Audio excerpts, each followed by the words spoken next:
You have a special interest in children. I was watching you for a bit today. I know you had problems getting. We'll talk about your problems getting here from your other site where you were. I guess you were in Lima or Quitos? No, I was in Quitos this morning trying to get here. What happened there? Before we go on, let's find out. Let's kind of take it in chronological order here. Well, we had just finished a week of broadcasting in the jungle, and we were tired, and we wanted to get away and have a warm shower and a meal. And unfortunately, the plane that was supposed to bring us back couldn't take off, this seaplane, and we made 6 attempts at takeoff, and so finally we had to abandon that and then jump in a speedboat and scramble to get back here. And we missed the first presentation, but we were here to make the second and go beyond that. So not unusual to have difficulties in such remote sites when you're doing live things. And so it continues because Air Peru is out of business, so we're all scrambling to, Linda is making arrangements to get everybody off and going on Saturday, and Air Peru is out of business, and that's the way it was. I saw you working with one of the children over here, one of the students today. You were doing some not inserts, but you were going live, right, and then introducing Pam and the little bit that I caught of it. I was sort of at a distance. You were as excited and childlike as a student. I mean, you were just as happy to be there, and you were just as turned on as the students. You that's why I asked if you felt you were a child at heart. I mean, you seem as excited as the student was about what you were doing there. Well, I am excited about what we're doing in particular. I mean, the Jason Project is an exciting project. The ability to touch so many young minds and souls is very gratifying. I mean, a lot of teachers would spend their entire life and they may only touch a few hundred, a few thousand students, but here to touch hundreds of thousands and now millions of students is just a unique opportunity, and I don't want to blow it. I want to do it right, and I think tuning into them, not talking down to them, but talking to them as equals is what it's all about. And when a kid feels that they're not being talked down to, they are more responsive, and I think we've been very successful with it. How do you feel being on the other side? I'm sorry, I hope I didn't cut you off. How do you feel being on the other side of things now? You were being watched and studied, and now you're studying and you're passing your knowledge on. You're the host now. You're hosting the series. In a way, it's kind of turned around for you now. You're the host, the guide here.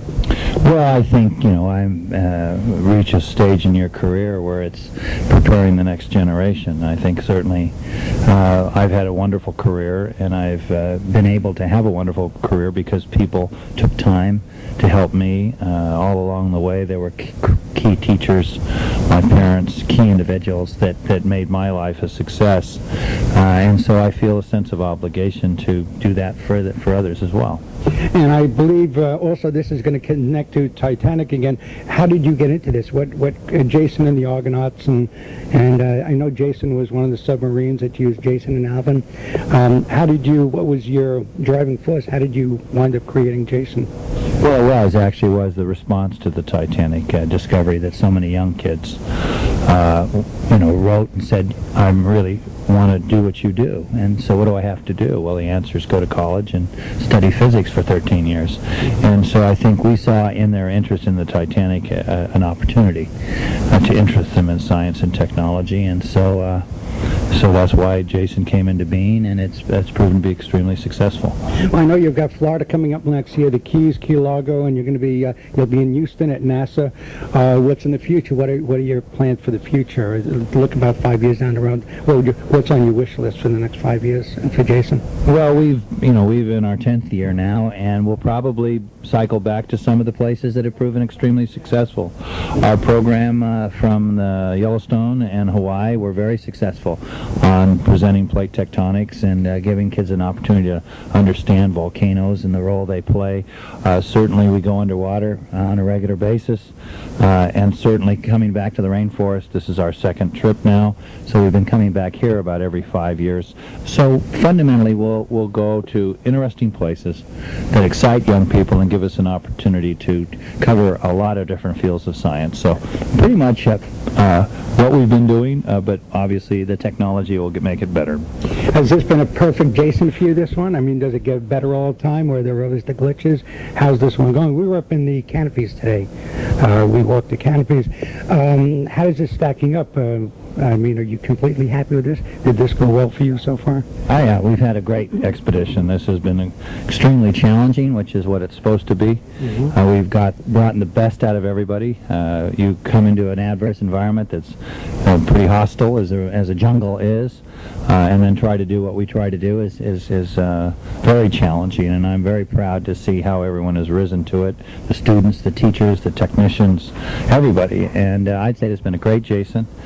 Although we're only halfway through, and so I'll hold my opinion for another few days. What was the first Jason? Jason was in the Mediterranean, finding ancient ships of antiquity and excavating them live, which was even then was a very challenging. That was 10 years ago, and we didn't have the internet. We didn't have a lot of the technology we have today. I know that I read a piece on you about how the kids wanted to go on your expedition. That's impossible. To take all the kids that contacted you about going on an expedition, because the internet makes it a little bit easier.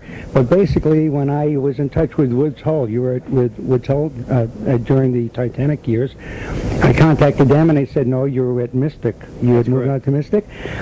And I wanted to go on an expedition, so I was just like one of the kids. I wanted to go on an expedition, so I contacted TRICOM, and Marie Gallagher is a wonderful person, and she sent me up here.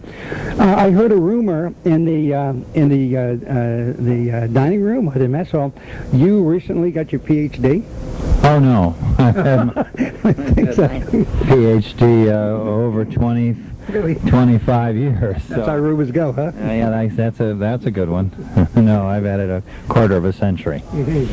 So you haven't had any new degrees lately? Well, no new degrees. Regularly get honorary doctorates, so maybe they were referring to one of the 15 or so honorary doctorates that I've received.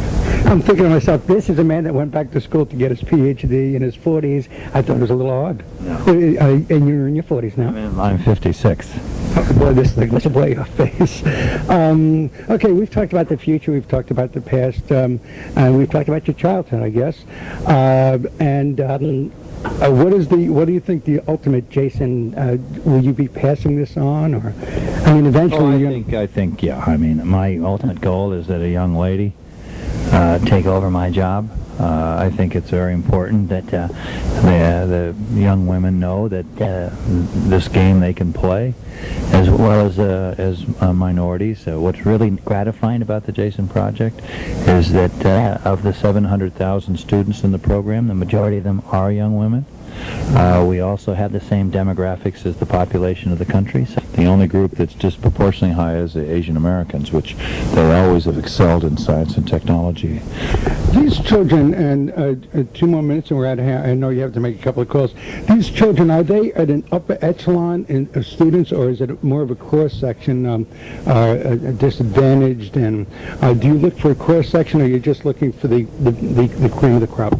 Oh no, we're looking for the average kid. This is focusing on the every child in the classroom. The way in which we structure Jason, the way in which we structure our curriculum is designed to find an interest to every child, and we've seen that that's been the case. We are focusing on middle school kids. We believe the battle for a scientist or an engineer is done by the 8th grade. And so we're focusing early in the educational system because we think that's where you need to focus. Well, this is really students teaching students. These are kids relating to their peers, and the only thing that can come out of that is as they relate to their peers and they pass it on to their children will pass it on. So the 20 children that you have here, or the 40 children that you have here, may translate into 140 children, 10 years from now, because they'll pass on this positive information and give more of a respect for the environment. So you really, in a way, eventually this may help the environment greatly, to have respect for the environment. So this goes beyond right now the students that you have here, Yeah, because they'll have friends. There are ambassadors, and obviously we have 700,000 other kids in the program, which we are affecting. And so, no, this reaches a very large audience. Right. Okay, we're just going to close by saying, is there a way for people to contact you? Who do they contact? How do they go about getting information on Jason Project? Well, obviously is to go through our website, www.jasonproject.org, or to contact the foundation directly in Waltham, Massachusetts. But they can, the optimum way is through the website. When's retirement for you? Is that ever going to happen? Will that happen, or you just got to go down to the scene shifts? Oh, I've already retired several times. No, I just will continue to go into different phases. I don't think retiring is something that I would want to do. Right. Pick your most, final question, pick your most important discovery, the one that pleases you the most challenging, the one that you want to be known for, the one that... Oh, I would. But besides Jason, I know Jason Project is the one that's closest to your heart, but pre-Jason Project, the one that you'd really like to be remembered for of all of them. Well, I think I want to be remembered for the discovery I haven't made yet. I think the best is in front of me, not behind me. Thank you, sir. Pleasure.